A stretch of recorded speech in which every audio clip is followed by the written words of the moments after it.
without further ado, what we'll do is we will start. Okay, so what we're talking about today is what I've called, kind of interestingly and mysteriously, I've called it niche, rebellion and unicorns. Now, why, pray tell, have I called it that? The reason is because this lecture covers the importance of creating a niche. Once you create a niche, you become the leader, the go-to expert in your field. Now, those of you who've ever studied marketing with conventional marketing gurus, as they like to position themselves, will really have been taught up till now that, you know, niches exist, you have to go out and find them. My argument is that we ought to actually create our own niche. Now we're going to discuss why that is in the worksheet. So let's get cracking. Oh, Julia doesn't see the file. Julia, if you scroll up on the chat, it's right at the top of the chat. Okay, let me know if you see it. If not, please don't worry, because we will make sure you get it. Everybody will get a copy of this.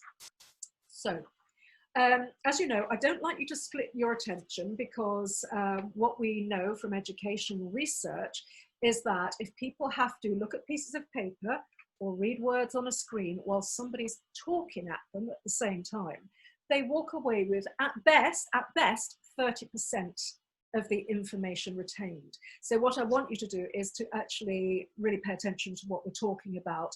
And if we can do that, you will actually benefit a lot more. Okay, so let's just get some more people into the room. Okay, lovely. So what is a niche and why do we need one? So a niche is a very tightly targeted area where your passion and expertise intersect and meld.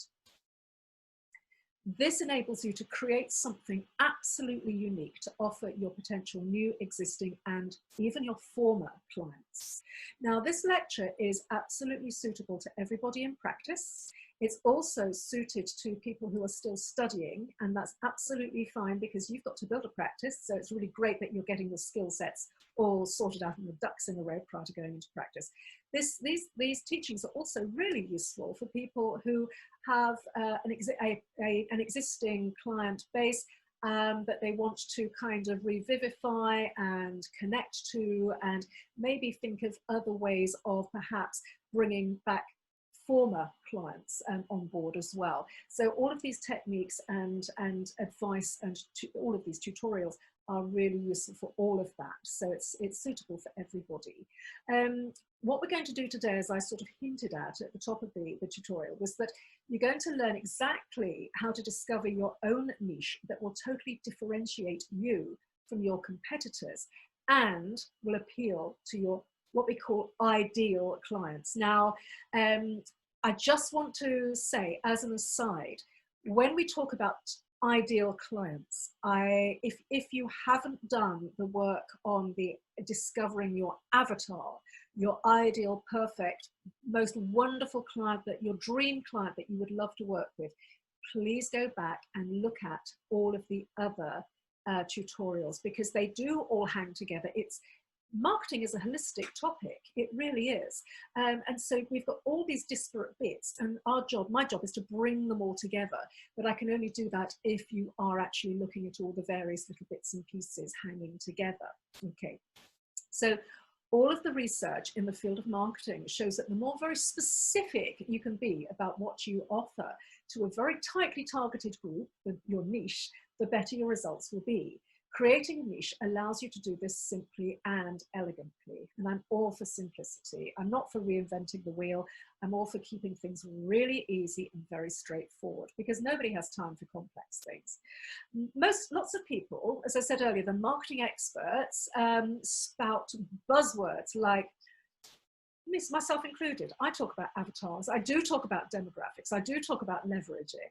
And now, you know, I'm going to talk about niche. They talk, as I said earlier, about finding a niche, as if it's some mystical unicorn that if you could just go on a long and challenging quest and capture it, then you'd have the magical golden key to the kingdom of marketing, and you would be king or queen of all the land and live happily ever after. Now, obviously, we have to come back to the real world. And what I want to do is to flip things up a little bit differently, reverse engineer the whole process. And we're not going to go on a quest to find this magical, mythical beast. We're going to be completely rebellious, and we're going to actually create our own niche.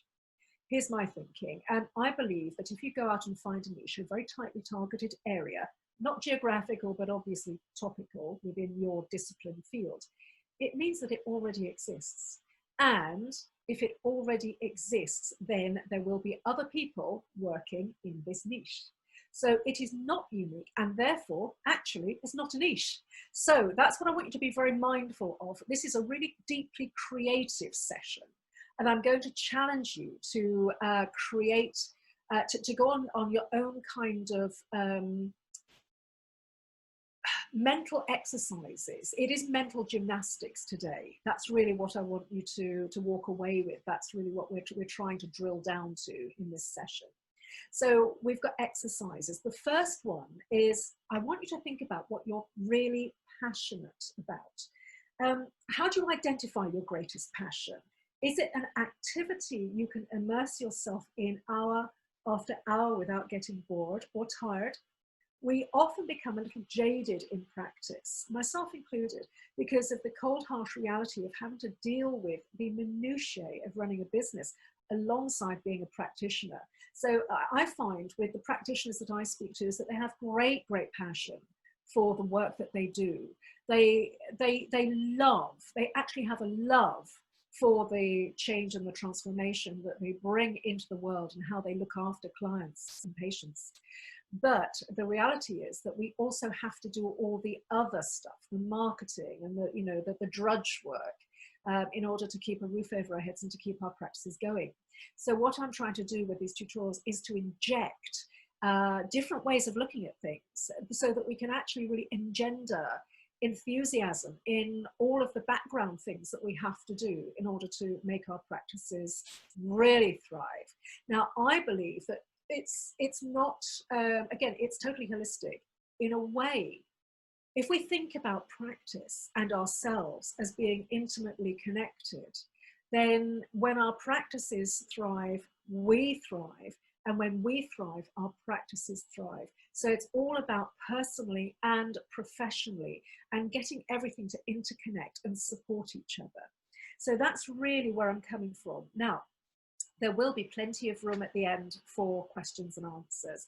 And if anything occurs to you as we're going through this tutorial, please feel free to pop them in the chat, questions in the chat box. It's absolutely fine to do that.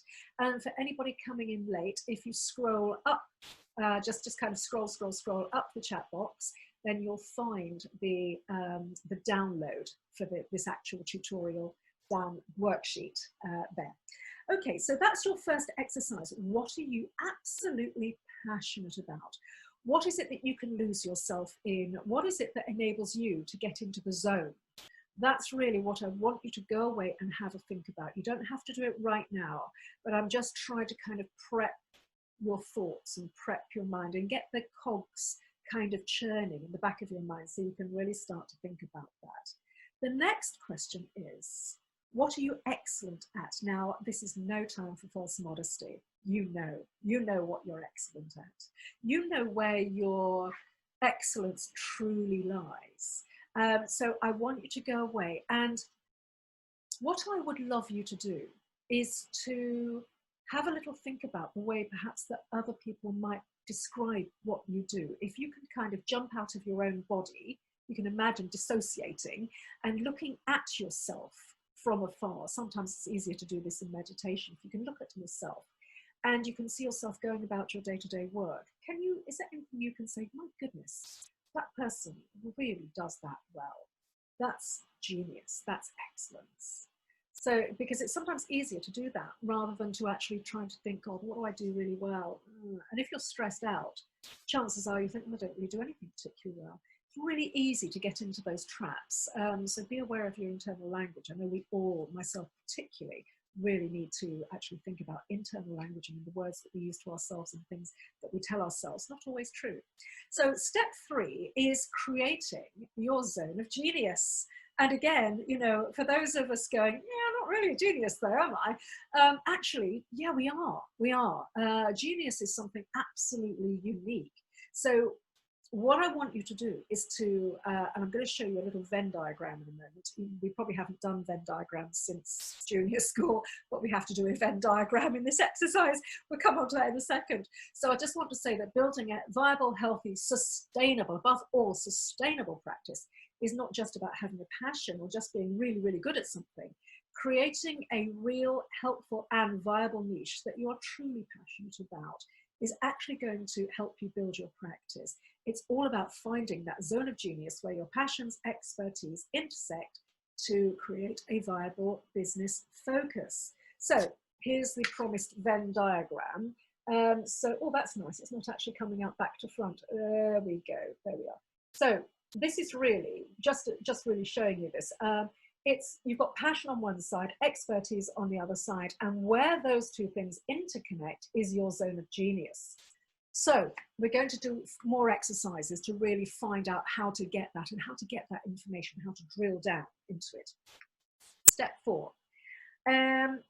Now, just before we go on to step 4, I just want to say something about the zone of genius, because if you are drilling down to discover your passions and drilling down to discover your expertise, which gives you your zone of genius, the beautiful thing about that is that there's nobody else out there that does it quite like you. Therefore, you become the absolute expert in this niche. This is what it is. Okay, so nobody can replicate it. It's completely unique to you. So to further elucidate, let me just let some more people in. To further elucidate your niche, try this mental exercise. When you've got a moment to relax, perhaps in meditation, as I said earlier, take yourself back to when you first became passionate about your discipline. Perhaps it was a while ago, perhaps it was a long time ago that you discovered it, and you were so entranced by it that you decided to train and to practice it. Can you think back? Just take a moment right now. Can you think back to that time when you discovered whatever it is that you do now? Were you a client? Most of us were, I think. Most of us got into the disciplines we practiced because we were originally clients and we experienced some amazing transformation. I know I did with homeopathy. I mean, I have to say, I came to homeopathy as the most massive skeptic. I mean, honestly, I was absolutely horrendously dismayed when I was given a homeopathic remedy and then discovered it actually worked. I mean, how could this one silly little tablet actually work? Ridiculous, couldn't possibly work. And I really was the worst skeptic, but anyway, you know, it did work. And then it worked again, and then it worked again, and I started reading about it, and then I thought, something in this, better go and study it. But yeah, you know, if you think about it, and you think about how passionate you got at that point, and then you went to study, you think about how bright-eyed and bushy-tailed you were when you started studying your discipline or disciplines.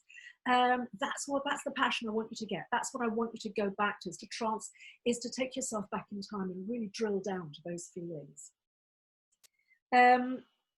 What do your clients say about you? This is the next question. Have you got testimonials from your clients?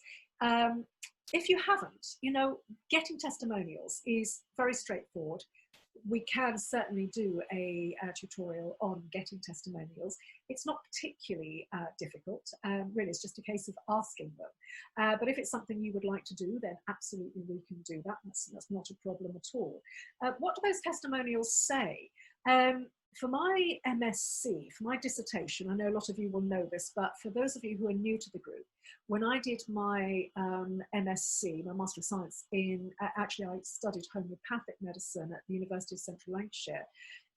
What I had to do for my dissertation was that I looked at those factors that enable practitioners to thrive personally and professionally in practice. I'm so nuts, I'm so passionate about teaching and helping practitioners to be successful. But yes, I actually did do this for my master's dissertation. And I use something called a grounded theory methodology. It's a social psychology methodology that elucidates meaningful information by asking questions. You go out, I went out and I did interviews with practitioners from all over the world, practicing different disciplines, to find out, and you know, it didn't matter if they were successful practitioners or they were not successful practitioners. I just interviewed and interviewed and interviewed until I gathered sufficient information for me to then go away and apply this grounded theory methodology. Now, there is a reason for me telling you all this stuff. You probably think, my God, she's lost the plot. But the reason I'm telling you this is because if you can go to testimonials, or if you can think about the sort of words that people use to describe you in practice, what I want you to do is to write more down. Because what will happen, and this is like grounded methodology 101, quick training, is that you'll start to see patterns emerging. Now, when you're doing a proper grounded theory methodological approach to data gathering, you actually have to look at certain phrases, themes in phrases, data that comes up again and again, and you start to categorize it all.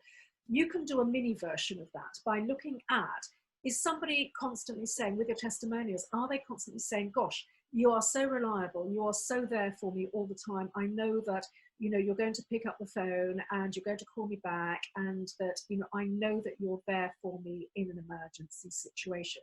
Or are they saying, my goodness, what a fantastic prescriber. This person is the best homeopath on the planet. My child had blah, blah, blah. I had blah, blah, blah, you know, and so on. And you'll start to see the patterns. If you're a massage practitioner, my goodness, I had all of these problems, and I went to see Mary Smith, and this problem resolved, and this problem resolved, and so on and so forth. She's really gentle, she's really kind, she really listens to what I have to say. So all of those are the sorts of information pieces that we can tease out to create a gestalt of meaningful data.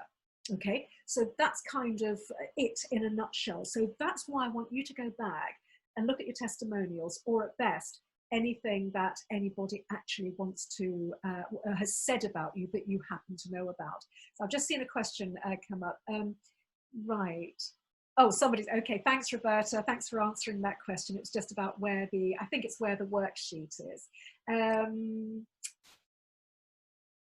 Right, one second. Roberta, what's that about the worksheet, or is there anything that I need to answer at all? No, it is about the workbook. Okay, no one's seeing it. Some people are not seeing it in chat. Oh, okay, loves. It's right at the very top. Okay, I have to say, Jayney, I can't see it either. So, oh, in that case, don't worry, everybody, don't worry about that. We will repost it at the end, so you'll be able to get it. But as Roberta rightly says, it is on Jayney Goddard Masterclasses Facebook group. And there's an actual link to it, so it's really, really apparent. Just look for the Great Big Unicorn post. Okay, there it is, you'll find it. Right, okay, lovely. So, moving on, is everything clear so far? Is everybody happy? Yeah, great, thank you. Thanks for the thumbs up, I do appreciate it. It's lovely to get people. You know, it's weird, isn't it? Doing these Zoom sessions, you know, I'm talking and I can see your pictures, but it's really weird because you don't get the feedback and so on. It's really a strange experience. Right, so we're going to come to a graphic. Now, again, I'm going to describe the graphic and just show it to you very briefly. It's slightly difficult to see it. It doesn't really matter that you're not seeing it in this session, because you'll be able to pore over it when I give you the worksheet afterwards. You've probably seen, if you've done any marketing training at all, you've probably seen these types of diagrams. What they are is about competence and how we develop our expertise, and this can be applied very, very well to working out your niche.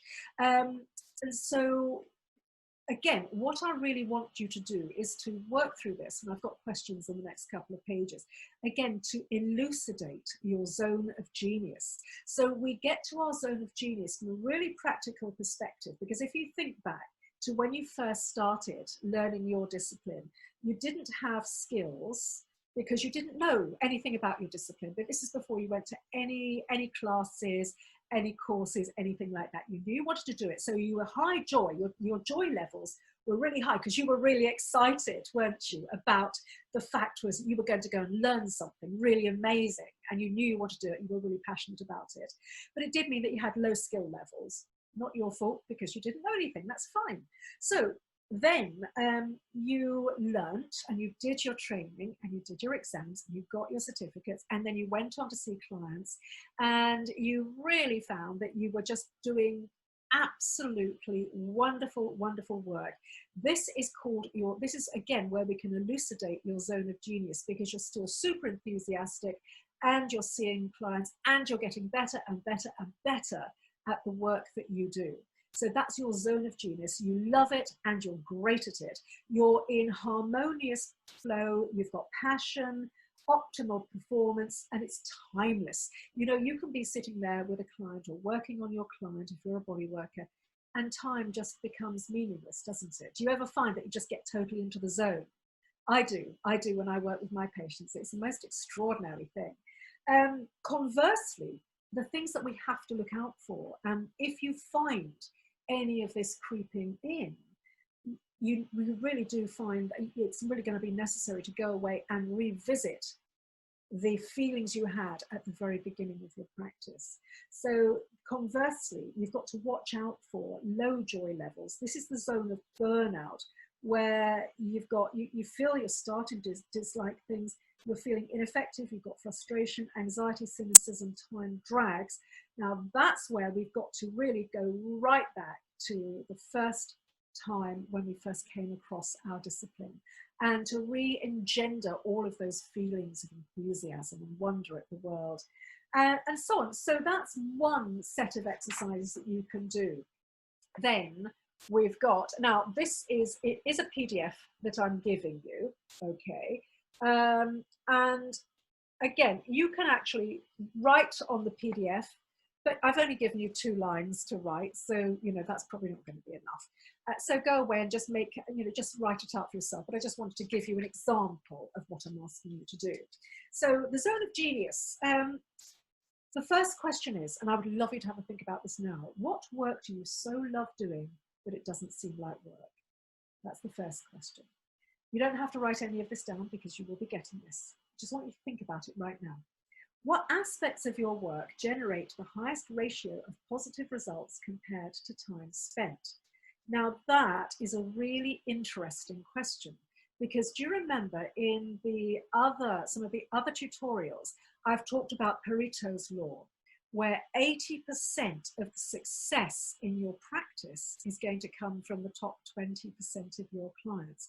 Now, when I say success, I mean satisfaction. I mean clients getting better and doing well and having these unbelievable transformations. And also another measure of success is financial success as well. Let's not be shy about this. Let's not be coy.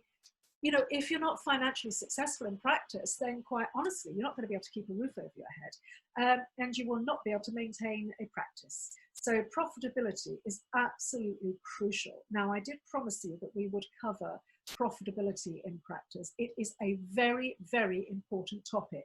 And we have so many topics coming up, but, you know, I'll throw some at you in Jayney Goddard masterclasses, and perhaps we can do a little poll, and then, you know, we can then sort of work through what's most important to people and what you would like to see coming up next. Okay, I really do rely on your guidance and your support to tell me what you want me to cover, because I've been there, seen it, done it, got the t-shirt.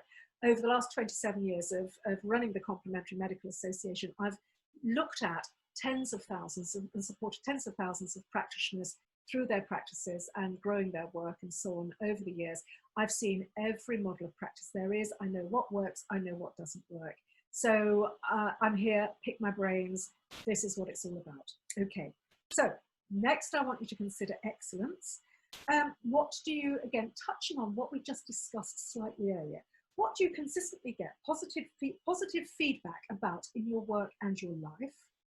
So again, it's about that, not making this dichotomy between work and life, because you are intimately connected to your work. And by putting your personality into your work, again, this is really about creating your niche, creating your individual approach that sets you up as the expert to go to within your field, the people that you serve, and the transformations in the work that you present out to the world. What is it that you do better than anybody else? And, you know, there will be practitioners out there. Often it's practitioners who are just new to the business, who maybe haven't had quite as much experience as us long in the tooth practitioners who've been at it for decades and decades and decades. You know, I know full well what I'm really good at now, and it's not what I thought I was good at when I first started out. But you know, what is it that you do that's absolutely different and better than anybody else out there? There'll be something. So please go away and look for it. If you can't answer it already, meditate on it. It will become apparent. Now we're going to talk about incompetence, dare I say. Such an awful word, isn't it? But it's not as, it's one of those words that's come to mean something really crummy, really awful. But actually, it just means that we do it, but when it's not our best thing. Okay, so let's just think of it in those terms. What do you get negative feedback about in your work? I've actually written here, what do you constantly get negative feedback about in your work? Now, it may be that you don't get negative feedback about anything, which is absolutely perfect and just fine. And that's just great because, you know, the chances are that probably most of us don't get negative feedback. I'm an absolute stickler for requesting feedback, good and bad, because I'm all about, you know, that Japanese system of little tiny incremental improvements that ultimately ends up being massive great improvements overall. That is the Ikigai. I believe that's what it is. Am I right? Does anybody know what? I think it is. I'm sure it's. I think that's the word Ikigai. I'm probably pronouncing it really incredibly wrongly, for which I apologize. But it's the art and science of making little tiny incremental improvements. So even if somebody said to me, I don't like your phone manner, I would take that on board and think, okay, fine. Is there something there that I can improve? Or is that person just having a really bad day? You know, all feedback is really good feedback, whether it's positive or negative. So just, you know, take it for what it is. No value judgments, because a lot of the time, don't forget, if somebody gives you really negative feedback, for example, let's just take the awful, ghastly example of internet trolls. Now, I don't know if anybody here has had internet trolls. Oh, thanks, Bianca Ikigai. Thank you so much. That's really lovely of you. Yeah, has anybody here? Leave me a note in the sidebar there in the chat. Has anybody ever had any internet trolls? Be honest now, because it's pretty bloody horrible, isn't it? I get them a lot. And at first it's really hurtful. But the thing that you have to remember is actual trolling rather than feedback that you get that you might think is negative, but is actually somebody's observation of what you're doing. Negative, really nasty trolling stuff is actually, it says more about them than it does about us. It's actually their pathology. I've got an unbelievably interesting, well, there's a lot of research now about trolling in the psychological literature. It is indicative of a psychopathic, psychopathic slash sociopathic tendency, if not full-blown psychopathy or sociopathy. They are very, very sick individuals. And when we realize that these people are coming from a place of pathology, and it's actually something that they're possibly not even necessarily in control of, then it puts a slightly different slant on things. And the way that I deal with my trolls is I'm just really, really nice to them. Because sometimes also, don't forget that when somebody sends you a message online, be it an email, be it a YouTube comment, be it a blog post comment or what have you, because they're typing, or even a text, or even a WhatsApp, you know, these things are so easy to misinterpret.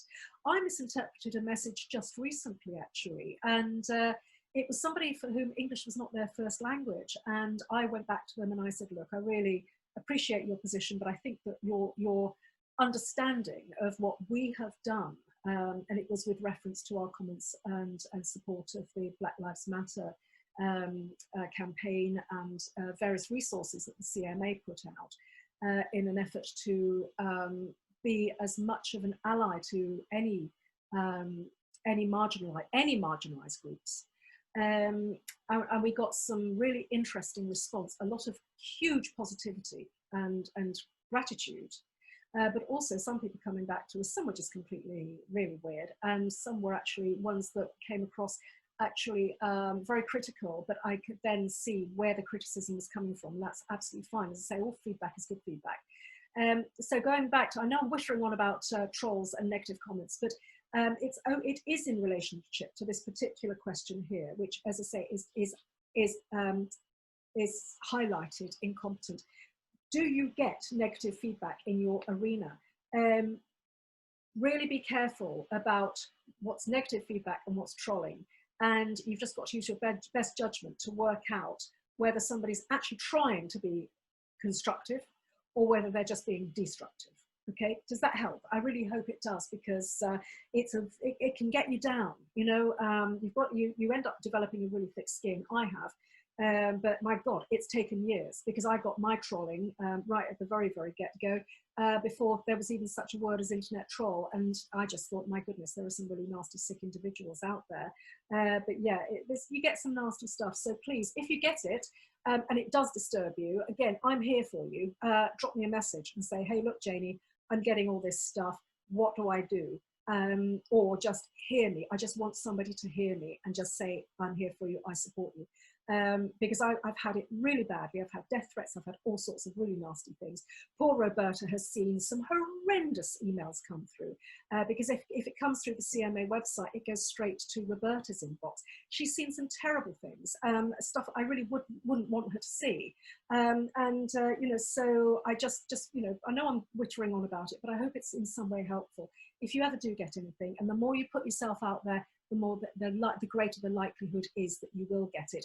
And if you put your head above the parapet, you will get it from the minions of Big Pharma, you know, the supporters of the likes of Edzard Ernst, Dr. Simon Singh, and all of those, you know, nasty little people that really would rather complementary medicine didn't exist. So there's the final part in these questions coming on to that. Sorry, I did digress, but I hope it was helpful. Competency. What work do you do that others can do just as well, or even possibly better? We're talking about the nitty-gritty, the day-to-day. You know, yes, I'm a great massage practitioner. There are other great massage practitioners out there. We do it all pretty much the same. I know Mary's slightly better than I am. I know John is slightly worse than I am, but I kind of come in the middle. I'm competent at my job. I'm good at it. What work do you do well, although it doesn't feel totally satisfying?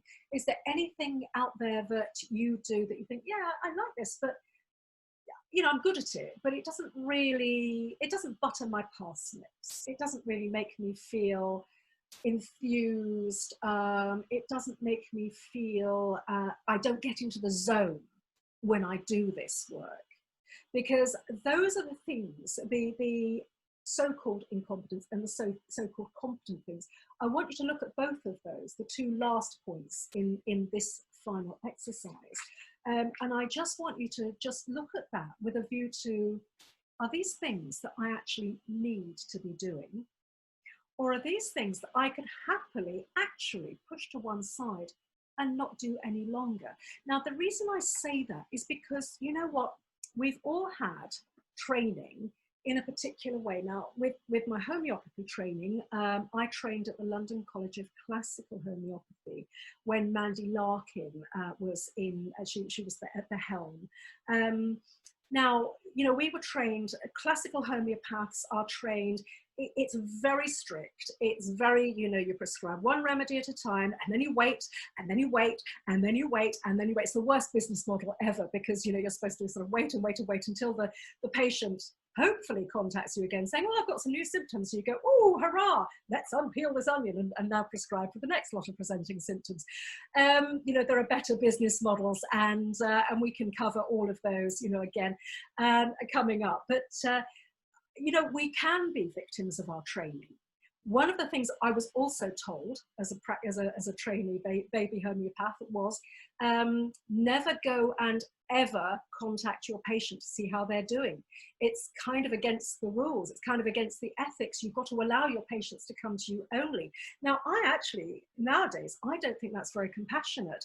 I think that when you've actually seen a client or a patient and you've spent time with them, and it does depend on the discipline that you practice, but I think there's absolutely nothing wrong with compassionately, if it's driven by compassion, making contact and saying, I'm just checking in to see how you're doing, leaving it at that. Because that comes across as being somebody who actually really cares deeply, and you're on their side and you're in their corner. Now, I do appreciate with certain disciplines, for example, the psychotherapies, that actually may not be appropriate and may possibly go against certain guidelines because of confidentiality issues and so on. So that's all packaged up, and I know that you know in that field what you can and can't do. But for other people for whom that is not taught, I really do think that there is nothing wrong at all with going back and actually checking in compassionately and kindly and from a really loving perspective to your client. Okay, so right, that sort of brings us to the end of me explaining the idea of creating your own niche. My contact details are all on the back there. And so we will have time now for questions and answers.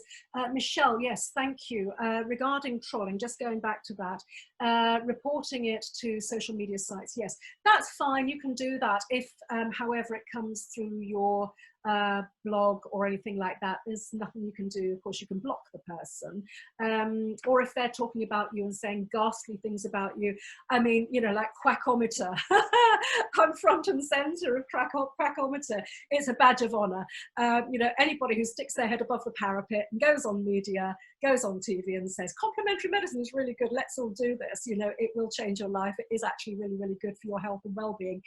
They will take pot shots at you and say you're a complete psycho. But hey ho, that's just the way it is. It's just very sad little people trying to do their bit. My question is really, and I don't ever engage with trolls ever. So I've never gone back to any of these people and said, oi, you're being really unfair, and you're actually saying, what you're saying is completely libelous.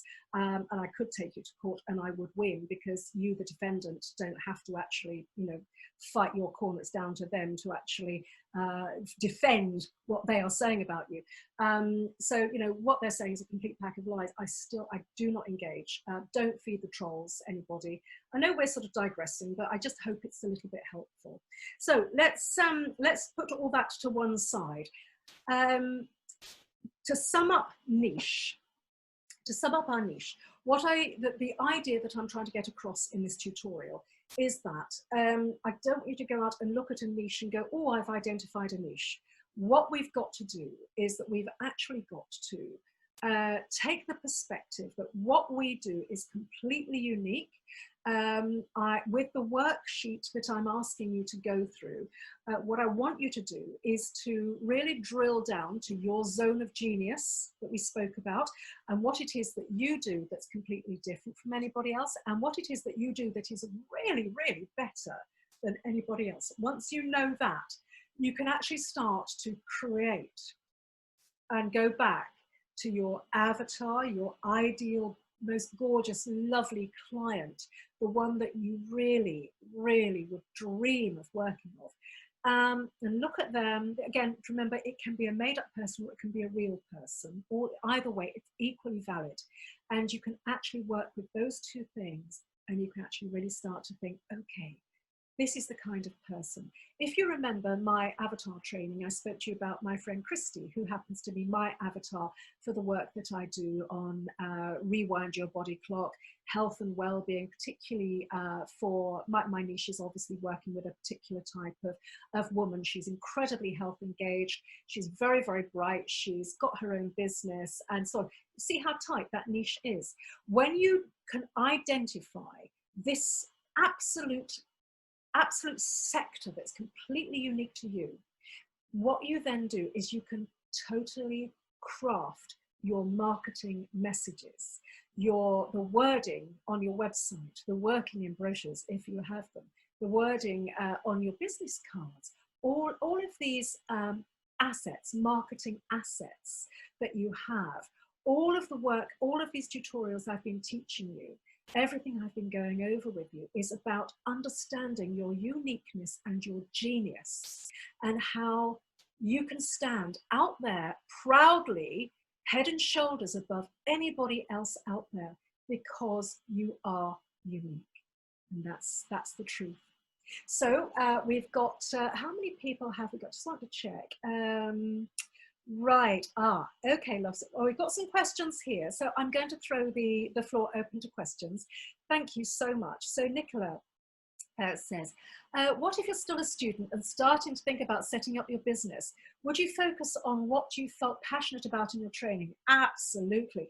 If there's something that's really made you go, whoa, and it's really made you think, and if it's resonated, and you know when something resonates, if it's resonated with you, and it's really made you, and you've been perhaps doing homework on this topic, and you've just found that you're in the zone and you're just unconscious and unaware of time, the passing of time. So that's a big message. That's a huge message to you. So yes, that is absolutely valid. And that will really help you shape where you're going with your practice. Wonderful that you found that as a student. So yes, do use it. Lovely. Hope that helps. Keely says, I love this idea. I've spent so long identifying niches that I don't feel I fully fit into, I'm going cross-eyed. It's my ring light, it's so bright. I love this idea. I've spent so long identifying niches that I don't feel I fit into fully, or that are saturated with others, absolutely, or being told by marketers I need to cut back on what I do to one thing. Thank you. Thank you, Keely. Really valid, very, very valid feedback. Thank you very much.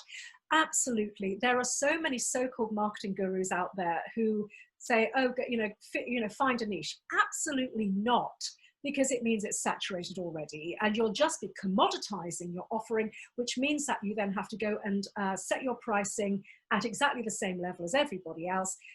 You'll be just another Johnny come lately, and why should anybody come to you? You're not offering anything different. What we're doing with this approach is completely different. It's completely standalone. So, that's why I really want you to go away and do this mental gymnastics. Please do the homework, because otherwise you've just wasted an hour of your time. And I've just kind of like been speaking into the void for no reason, even though it's a bit of a crummy day out there. But yeah, so I really, really hope this is helpful. Does anybody want to ask any questions, or are there any more questions or points that you would like to raise in chat? And don't forget, of course, you can message me as well. The other thing that whilst you're having a think, or if you want to stick your hand up and ask a question, it's fine. But while you're having a think, I just wanted to let you know that people have been badgering me over the years to launch some more training. I used to do full-day trainings, and we used to run them back to back to back. So we'd have 4 days in a row. Roberta would come down from Scotland, Jill would come up from Berkshire, and we used to hunker down in Kensington, and we would run these unbelievable real-world workshops. Now, clearly, that's not going to happen anymore at the moment for the foreseeable future. So we can't plan on doing any of that. But people have been saying, look, I love these tutorials. They are really helpful. And I realize that what I'm giving you is really helpful information. It is very, very valuable, and it's born of decades and decades and decades of experience. But what I'm not giving you is a blueprint. And what was so successful about the live events that we did was that I had a wonderful workbook, an actual book that I would teach it, and then people would go away and work through the workbook. And it gave them a blueprint, an actual do this, do this, do this, do this.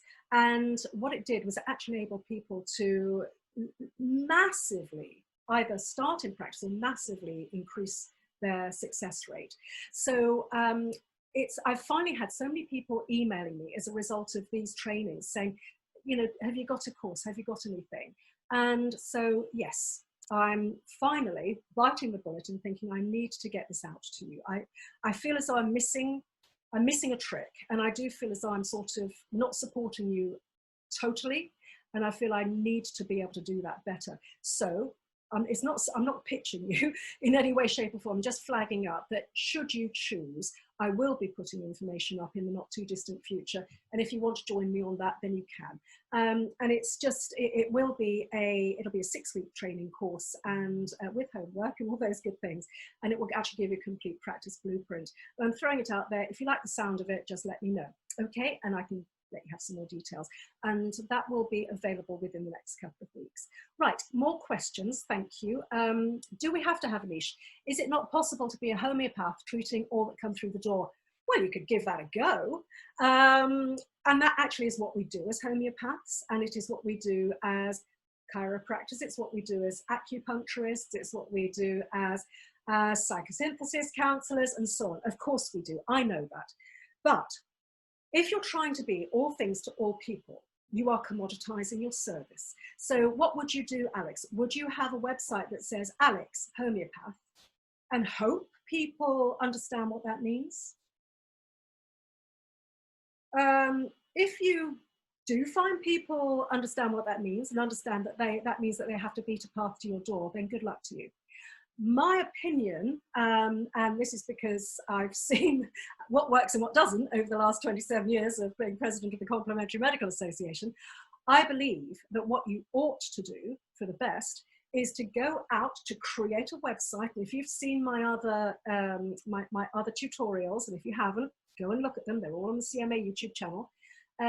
What you need to do is you need to you've got to get a message out to a certain sector of society, because if you get this message out to them, you will, if you're speaking the same language as them, if you're using the right kind of messaging, and there's a lot of psychology involved in this, and all of those tutorials that I've done so far explain exactly how to do this.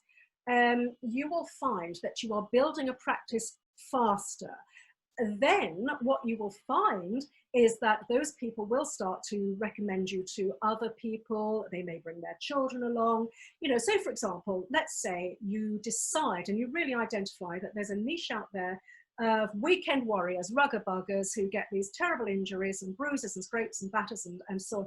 And so what you do is you put up a poster in the rugby club saying, are you suffering from bruises? You'd never, Alex, you would never go and say, Alex, homeopath, come and see me, because that would mean nothing to those guys. It's not relatable in any way, shape or form. If you say, ask, and it's all about what's in it for me. And again, if you've seen any of the previous tutorials, you'll understand what that really means, what the phrase what's in it for me really means. It's about putting yourself in somebody else's shoes, whereby you can answer their question, because nobody says, I want to see a homeopath. What people actually say is, I've got aches and pains, I want somebody to deal with those aches and pains. Or I've got this condition, or I've got that condition. I'm struggling to conceive. It's not, I want to see a homeopath, or I want to see an acupuncturist who's, you know, because I'm struggling to conceive. The problem is that the woman is struggling to conceive. That's the issue. And you've got to get that messaging out there that you are the person that understands what that person's issue is, and that you have the ability to help address that situation. Alex, does this make sense? Please let me know, because I do need your feedback here. Otherwise, it just makes life difficult for me, because I'm sort of thinking, oh, I don't know, maybe I'm making sense, maybe I'm not. So please let me know in the notes here. Okay, Anne says, I need to be more confident and take the first leap into working. Absolutely, Anne, that's absolutely fine. That's what I'm here for. You know, if there's anything that you need help with, this goes for everybody. If there's anything you need a little bit of help with, that's absolutely fine. Let us know. That's why we're here. We do support Complementary Medical Association members with with practice development and supporting them and helping them. And, CMA members are able to make an appointment to talk to me, and, we can chat over practice issues. That's never a problem. That's part of the benefits of being a CMA member. We're all practitioners. If you pick up the phone to the CMA, you'll get through to Roberta. Roberta has been with the CMA now. Roberta, am I right? Is it 16 or 17 years? I can't remember. You've gone very quiet, Roberta. Can't hear you, love. Okay, don't worry. Don't worry. It's absolutely fine. I think it's right in the notes because I can't hear you, love. But the thing is, can you hear me now? Yes, I can. You hear me now? Yes. Yeah. Coming up for 17 years 17. in autumn time. Yeah. Good Lord. She deserves a big medal. Okay, so Roberta's been with the CMA for coming up for 17 years. So she, like me, has seen it all. But Roberta's a practitioner as well. We're all coming out with some practitioners. Megan is from a nursing background, and she's, again, she's so clued into complementary medicine. So we're all practitioners. We've all seen it, done it. We've all got the t-shirts. So we're here to give you advice and guidance. Okay, my loves. Right. Okay. More questions. Thank you. I love questions. This is brilliant. Okay, Anne. So yes, confidence. That's what we're here for. Thank you. And I see you said you're going to join. I love that. Brilliant. Thank you so much. Right. Okay. So Barbara says, oh yes, course information. Okay. Of course, Barbara, I'll let you have that. Absolutely no problem at all. Oh, Sylvia, what a brilliant question. Is there a niche that's too nichey? Is it possible to be targeting too narrowly? Actually, do you know what? The answer is no. The marketing research shows that the tighter you can target, what we're doing is we're not actually saying only treat these people to the exclusion of everybody else. That's not what we're saying. The reason for really drilling down to your niche is so that you can target your messaging. Because if you tightly target your messaging, this means the words on your website, posters you may put up, if you're going out and doing public talks. Now that actually is a course again that we'll be bringing on. It's just a sort of a several-hour training, but that actually teaches you the most successful way of building your practice is to go out and give public talks. And I know I bang on about this constantly, but it truly does work. If you can target, let's say you're sending out an email, or if you've contacted, let's say, silly example, the Women's Institute, and they've said to you, hello there, Mary, could you please come and give us a talk? Now, they'll probably contact you because they need a speaker, and that's great, and it's a great opportunity. But what you need to do is you need to think about who's my audience, who am I going out to? Clearly speaking, if you were targeting weekend warrior ruggerbuggers who are getting aches and pains and bruises and injuries, then you going to give a talk at the Women's Institute is probably not the best use of your time. But having said that, you could go and talk about what is homeopathy, how to use homeopathic first aid, and then these are the people that I work with. If you ladies have got husbands, boyfriends, partners, what have you, who play, or ladies, because ladies play rugby as well, and they too can be big, tough, injury-prone rugby players. But this is what I'm talking about. If you really target your messaging, and if you're getting, let's say, the Women's Institute, send out an email saying what you're doing, think about the type of person you want to appeal to, your ideal client. No, there is no such thing as being too nichey. The tighter you target and the more you understand and drill down about your passions, it's all about your passions, the person you really want to work with. That's your niche. Okay? I hope that helps. Let me know if that's useful. Okay. Alex, thank you. That's great. Makes perfect sense. Great. Yes, Alex, I know that, you see, we've done about 7 or 8 of these videos, and they are, if I dare say so, if I do say so myself, they are really, really good. They are good, aren't they, everybody? Say yes. Or give me a thumbs up. No, they're helpful, and I'm not saying that from an ego perspective. It's just that I'm really passionate about teaching, and I know that what I'm giving you is not just useful, but it's also really, really well researched, because you know me, I'm a geek, and everything I'm telling you is based on research. I don't magic it up out of my head. I do actually do the research, and I do, when I did my master's, we actually did a postgraduate diploma in education as well. So I have a little bit of knowledge about education and you know, the research and the science supporting how to do things, how to get your message out, how to teach. So that's where I'm coming from. Okay, my loves. Right, okay, yes, Michelle has to dash. I know you did tell me, Michelle, that's absolutely fine. You can get back to, and you'll be able to, Michelle, look at the last part of the recordings, that's fine. Thank you, Anne. Oh, Roberta says, yes, you can contact Roberta as well. She gives her contact details there. Actually, Roberta, your email address is misspelt. You need to put it in correctly. You're spelling your email address with a really Scottish accent. Roberta. Put it incorrectly, Mrs. Quickly. Okay. Oh, there we go. I was saying best email. Yeah. There, oh, you spotted it. You spotted it. I have actually changed it. And then I did it again. So funny, so funny. Right, okay. Oh, Jill, hello, Jill. Hi, loves. Okay. Oh, thank you, Jill. That's a really lovely thing. Yes, thank you. It is interesting. I know. We find it interesting. All right, my loves. Any other questions? Thank you, Catherine. Thank you, Anne. Thanks, Roberta, for being here and supporting the group. Oh, we just got somebody joining us. I'm going to let her in. I'm just going to tell her. Emilia, I know you've just joined and we're just finishing, but we will get the replay details to you. So don't worry, my love, you're not going to miss out on anything. Okay, lovely to see you. And I guess maybe it may be a time zone issue. It can happen. Right, okay, I'm really glad that you found it useful. And I'm really glad that, oh yes, hang on a second, that's a great comment. Oh, Vivian, right, yes, off you go. Find your unicorn, very important. Your mythological beast is not so mythological now. Okay, my loves, thank you so much. Will you need to send the notes? Right, okay. No, what actually happens regarding the notes is that you will get the link to the replay, which is always on the CMA website. What we do, so you know, we take this recording, we get it transcribed and closed captioned. So the tutorial is available for everybody regardless of ability. So if somebody has hearing difficulties, then they'll actually be able to read the closed captioning at the bottom there, because we think it's really important to be accessible. Accessibility, you know me, many of you know I was a full-time wheelchair user for 10 years, and complementary medicine really is the only reason I'm as healthy, happy and productive, massively productive as I am now, because I've dramatically successfully dealt with incredibly life-threatening rheumatoid arthritis and other autoimmune conditions.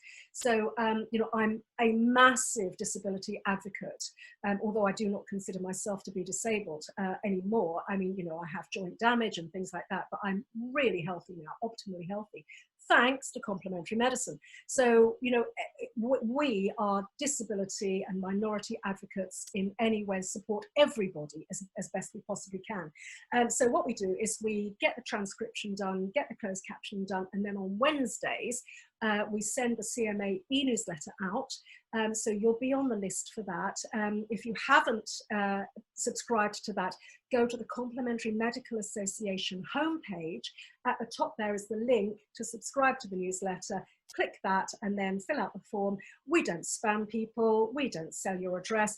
It's all just between you and I and the gatepost, and we're very, very respectful of the fact that you have trusted us enough to give us your email address. That's it. And we're fully GDPR compliant.